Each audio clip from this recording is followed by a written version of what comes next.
Okay, so should the devs listen part 2? In the first part, we looked at the hot topic brought up by Vars2 on his channel regarding Wuthering Waves team building. I'll link that video in the appropriate places. Now we're going to look at the response from Glaive Keo, his critique and analysis, to see why they felt so differently than I did, because maybe I missed something. Now, this video by Glaive is a greater critique on the space and content creators in general, but we're going to focus in on Glaive's critique of Vars himself, which was prompted by the team building video. So let's get right to it.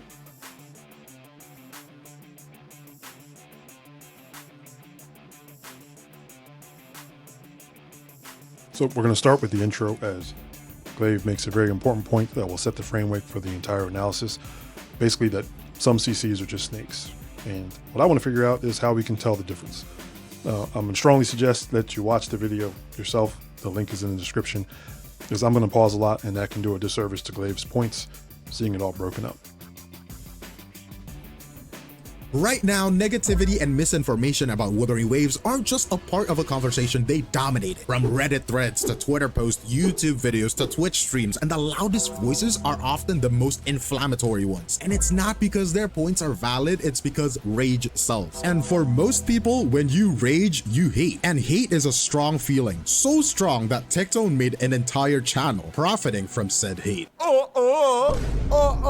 I'm rubber, you're glue. Whatever you say bounces off me and sticks to you. Now here's the truth. Outrage is algorithmic gold. Platforms like YouTube and Twitter thrive on engagement, and nothing gets people typing faster than a hot take, even if it's built on flimsy arguments or outright lies. When someone drops a bold claim, something like, let's say, Wuthering Waves doesn't deserve its awards, or Genshin Impact devs is actually so generous, or Zenless Zone Zero is not a Gooner game.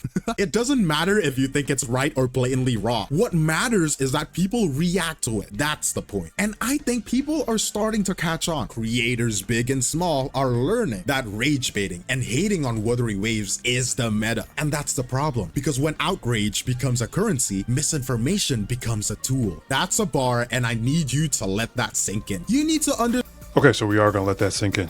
And it, of course, then asks the question, is that hate meta going to apply to Glaive's video as well? If some CCs are snakes, what is the distinction? That's what we're looking for. Because the old, if I say you can't trust that guy, it leads inevitably to a reversal, saying, well, how do I know I can trust you? Now, I had a criticism of Vars' presentation of his point, but to go to the conclusion of him being an antagonist to Wuthering Waves, that to me requires a higher burden of proof. So that's what we're going to look for. Understand that this pattern isn't limited to small creators. It scales up, and when you look at someone like Vars2, the cracks in this trend becomes even more obvious. Glaive. The thing about Vars2 is that he has a slow, soft-spoken voice. With his smooth delivery and confident tone, he projects expertise, making his critiques sound credible even if they're wildly inaccurate. For example, the support category is effectively non-existent. I'm about to have a heart attack. This bro just said the support category doesn't exist in Wuwa. Huh? What is wrong with you? It's right here. Statements so wildly inaccurate that it's hard to believe that he even played the game properly. But St. Tontas has already... Okay, so that's not inaccurate. Vars clearly says prior to Shorekeeper, Verena was widely the best option for every team.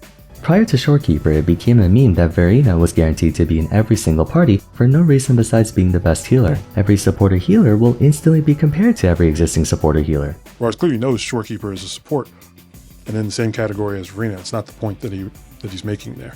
But St. Tontas has already made a breakdown video on his channel, so if you want to see St. Tontas lose his balls to the speed granny, go ahead and watch it. But I'd like to talk about something he kinda didn't elaborate with. What's particular... Okay, Glaive is confirming that Saint's breakdown shows the speed granny to be an idiot, but I'd love to see more specifics since that's the source of the conclusion. But I'd like to talk about something he kinda didn't elaborate with. What's particularly striking to me is how this Vars2 video feels less like a Wuthering Waves critique and more like an advertisement for Genshin Impact and Honkai Star Rail. Let me show you what I mean. The issue is that compared to other gachas, where you have characters working in concert with one another to achieve a collective goal greater than the sum of their individual parts, the impression I get from Wuwa is that it's just mostly individual units being put together, purely for the sake of it being convenient to do so, not necessarily having actual synergistic playstyles. Oh, he's just another generic attacker. Oh, she's another generic healer. It's not a, oh, he's the first glacial support, she's the first arrow driver, what have you. Now from that alone, All right, so that's a bit there. Now, this part actually threw me off when I started making this video because of the captions. I saw this second one. Where is it? Yeah. Wuwa characters are generic, unlike Genshin. And I was like, whoa, I must have missed that when I was watching. It made me rethink the whole video because that was pretty obviously, definitely be saying that Genshin was better than Wuwa, and at least in character design, and that HSR was better than Wuwa in combat synergy, and that wasn't the impression I got watching Var's video. So, see, this was how Vars described it, how he described Wuwa's characters in combat. Despite everyone having a basic skill in Ultimate, their forte circuits are where Kodo can get really creative, as it can theoretically take the form of anything and allow units to stand out from one another, leading to very unique playstyles between DPS units, from Shangli Yao to Jian to Jinqi to Yinlin to Changli to Camellia to Encore, so on and so forth. While there may be a basic template all units go by, at the same time their combat is distinguished fairly well. No two units play the same. Moreover, the presence of an intro and outro skill along with animation cancels by swapping leads to a deceptively high skill ceiling, rewarding players who further delve into the various interactions between units. Yeah, so he definitely was not describing generic characters or generic combat design and no synergy.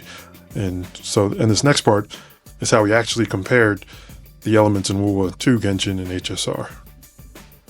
Unlike in other gachas where there's only so much you can do with a bad character, in Wuwa, the weakest unit in the game can solo the hardest content if you're good enough. Wuthering Waves inadvertently is one of the most free-to-play friendly gachas of its kind in that you're not pressured to pull for a ton of characters. You just need 3 attackers, 3 backups, and 3 healers, and you're good to go. It's not like in Genshin where you gotta think about all these elemental reactions, or Starl where you have to think about all the various combat engines and gimmicks, or Blue Archive where you have to think about blue units, red units, yellow units, I hear they have purple units now, frontline, backline, all that stuff. In Wuwa, you could just pick a character, give them gear, get them a partner with a natural skill or buff that helps them out, and then just get good at dodging and parrying, and you win. Structurally speaking, I find Wuthering Waves' combat and character design to be considerate towards the player's own skill level and playstyle preference rather than imposing a set number of win conditions or methods of attack. So, again, by direct comparison, he's highlighting how free-to-play friendly Wuwa is and how unrestricted it is in team building in comparison directly to Genshin and HSR, and Blue Archive apparently. So this leading to the players having great freedom, which he also says is a good thing. He doesn't say anything good about the team synergy required in HSR or Genshin for the player. He actually calls them restrictions and things to worry about. So the point of the whole video is that Wuwa's positive combat and gameplay design elements presents a different problem, and then he talks about what that is. Where's the issue with this? The issue is that compared to other gachas, where you have characters working in concert with one another to achieve a collective goal greater than the sum of their individual parts, the impression I get from Wuwa is that it's just mostly individual units being put together, purely for the sake of it being convenient to do so, not necessarily having actual synergistic playstyles. There's very little, if any, categorization between Wuwa's characters, which can also make units feel generic. Oh, he's just another generic attacker. Oh, she's another generic healer. It's not a, oh, he's a first glacial support, she's a first arrow driver, what have you. For example, Camellia just came out, right? Though she's the only 5-star Havoc unit in the game, people aren't comparing her to just Danshin and Havoc Rover. They're also comparing her against Changli, Shangli Yao, Encore, Jian, and Jinqi. The next DPS unit will also be compared against everyone else, regardless of their element. In Wuthering Waves, most of the characters end up being role redundant because the roles are generic. A DPS is a DPS, so nearly any characters in the same role can replace each other. Vars is not saying that they're generic in design or gameplay, obviously, certainly not in comparison to Genshin. Comparison to Genshin and HSR is that the roles in those games are very specific, so that the characters can't replace each other and still be effective. That's a predatory system that just requires you to pull more characters than you probably want, just to enable the characters that you do want. Wuthering Waves is obviously the preferred option for players. But the problem is that this is a gacha game, and that it's only as successful as it continues to get players to pull new characters. And the predatory system that the other games are using obviously works really well. This is what Vars is saying in his video, and why he's proposing solutions that, at least in his mind, allow Wuthering Waves to maintain its player-friendly, open, and free design, while still competing with the incentives that predatory systems have in making their characters seem valuable. Now, to be fair to Glaive, just about no one in Vars' comment section understood what point he was trying to make either. It's kind of difficult for players to really think that any problem that is on the company side is relevant to them as a player, especially revenue. Now, I'll explain why I think it's important for us to revisit this topic in the first place and kind of why I'm making this video in the wrap-up after with the reaction, because I am going to be begging the community for help, and I think we can actually solve the problem. But, I certainly just don't think that the captions are an accurate summary of what Vars was trying to say, and the conclusion that Vars is hate farming seems inaccurate based on the actual video. He's a first Glacier support, she's a first Arrow driver, what have you. Now from that alone, you might be tilted. I understand because Saint Tontus is too, but Yeah, I don't understand why I would be mad though. Like, even if what Glaive was saying was, even if I thought it was right, it would just be Vars' opinion that he just liked something about HSR or something about Genshin more. It doesn't really, I don't see why that would be upsetting. But have you ever asked, who is this content really for? Who is he targeting? It's certainly not Wuthering Waves players. They would immediately notice the inconsistencies. Instead, it seems to be tailored for an audience that is predisposed to dislike the game. Hoyoverse fans or general gacha players already primed to view Wuthering Waves through a negative lens. When you realize this, then you might think that Vars' approach to this issue is genius. His misinformation is tailored to Hoyoverse fans. So again, what is the conclusion based on? It makes sense, but it should at least have some burden of proof besides just being like, well, probably is what happened. We can at least look at the audience reaction to Vars' video. And I already noted earlier that Vars got cooked in his comments. People agreed with what he was saying, but they didn't see how he was saying it was a problem. All the comparisons seem to be made by people, that actually play Genshin and HSR. So, to them, Vars was just making Genshin and HSR seem worse by comparison. I don't see how that's a master plan. If it's his master plan and it doesn't work on his own audience, maybe there's a good chance it wasn't the plan. It might have been a bad take or he fumbled the explanation. There should be something else to say that this is what he's doing and that the audience is just primed for it. Now, a channel that fits that conclusion, in my opinion, would be like this guy, Tsuchiki. And see, this is how his comments look. See, that's what I expect from an audience that's just being primed to dislike Wuthering Waves. And you can almost always tell that it has something or some attachment, vendetta against Tectone. It's always Tectone's fault. See, anyone in that sphere is going to end up with comments from folks that they either hate him or they love Genshin just to hate him. They hate whatever he says he likes. It's poor Tectone. But the Genshin community is kind of outside of that sphere, like Vars, like Doro's, I Want to Lose. I really don't see this hate towards Wuthering Waves at all. So I'm going to link some of Doro 44's 4 different patch reviews for Wuthering Waves and I Want to Lose's 2.0 patch review or live stream review in the description. So check out those comment sections to see what I mean. But through all of them, I only found like one negative take, and it was actually someone bashing Hoyo, because the original commenter was saying that they loved both Kuro and Hoyo, and the OP didn't even reply. It's a completely different vibe there. comparisons he draws. Genshin is better at this. HSR does this right. Wuthering Waves fails. Are crafted to appeal to an audience that is already inclined to believe it. Yes, Varsu, you're so right. Genshin and HSR is better than Wuthering Waves, or should I say, Gathering Wives.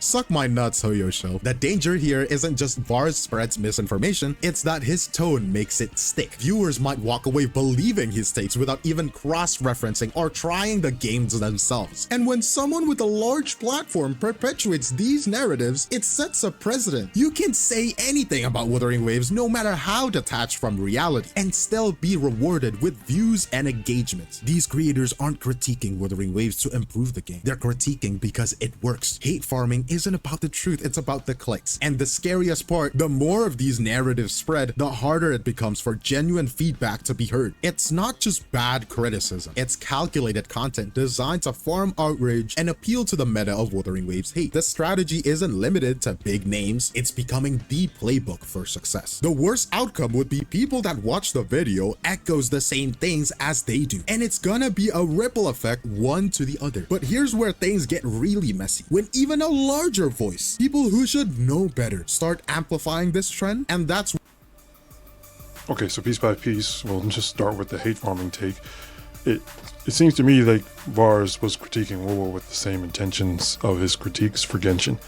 Again, his audience, they weren't primed for hating Wuthering Waves, so, and he definitely has similar takes all throughout his, Genshin's life cycle, so it doesn't seem that the hate farming take is valid either.